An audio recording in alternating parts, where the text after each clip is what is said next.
দেশনেত্রী বেগম খালেদা জিয়া জিন্দাবাদ, তারুণ্যের অহংকার তারেক রহমান জিন্দাবাদ। সম্মানিত কৃষক ভাইয়েরা, কৃষিতে খালেদা জিয়ার অবদান সম্পর্কে আমি কিছু কথা বলতে যাচ্ছি। উত্তরাঞ্চলের জনগণের খাদ্য নিরাপত্তা নিশ্চিতকরণের নিমিত্তে বরেন্দ্র অঞ্চলকে শস্য ভাণ্ডারে রূপান্তরের লক্ষ্যে 1992 সালের তৎকালীন প্রধানমন্ত্রী বেগম খালেদা জিয়া বরেন্দ্র বহুমুখী উন্নয়ন কর্তৃপক্ষ BMDA প্রতিষ্ঠা করেন। আধুনিক কৃষি যন্ত্রপাতি ব্যবহারের মাধ্যমে ফসল উৎপাদন বৃদ্ধি, উৎপাদন ব্যয় হ্রাস এবং কৃষি শ্রমিকের ঘাটতি পূরণে কৃষি যান্ত্রিকরণ প্রকল্প চালু করেন। আধুনিক বায়োটেকনোলজি গবেষণা স্থাপন করেন, যার ফলে নতুন নতুন জাত উৎপাদন করে কৃষিতে নবদিগন্তের সূচনা হয়। নন ইউরিয়া সার যেমন TSP, MOP ও DOP সারের উপর প্রথম ভর্তুকি চালু করেন। কৃষি গবেষণা ও সম্প্রসারণ বিভাগের বেশ কিছু পদ উন্নয়ন খাত থেকে রাজস্ব খাতে স্থায়ীকরণের ব্যবস্থা করেন। ফলে কৃষি ক্ষেত্রে বৈপ্লবিক পরিবর্তন সাধিত হয়।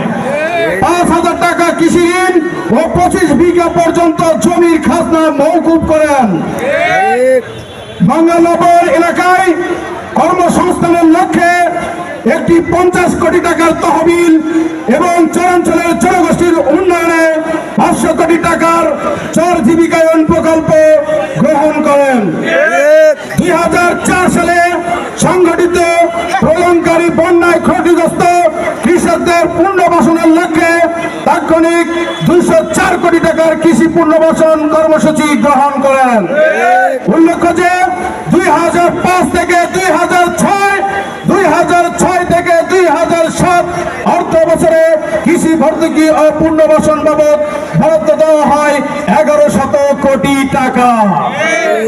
2001 সালে ক্ষমতায় এসে প্রধানমন্ত্রী দেশনেত্রী বেগম খালেদা জিয়ার শাসনামলে তার একান্ত আগ্রহে মশলা জাতীয় ফসল ও ফলমূলের উৎপাদন বাড়ানোর জন্য মাত্র 4% সুদে ঋণ গ্রহণের ব্যবস্থা করেন।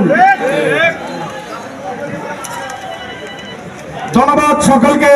আমি এ পর্যন্ত এই সংক্ষিপ্ত বক্তব্য শেষ করছি। সবাই ভালো থাকবেন, সুস্থ থাকবেন।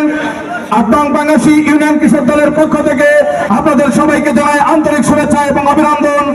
শহীদ জিয়া অমর হোক, দেশনেত্রী বেগম খালেদা জিয়া জিন্দাবাদ, তারুণ্যের অহংকার তারেক রহমান জিন্দাবাদ।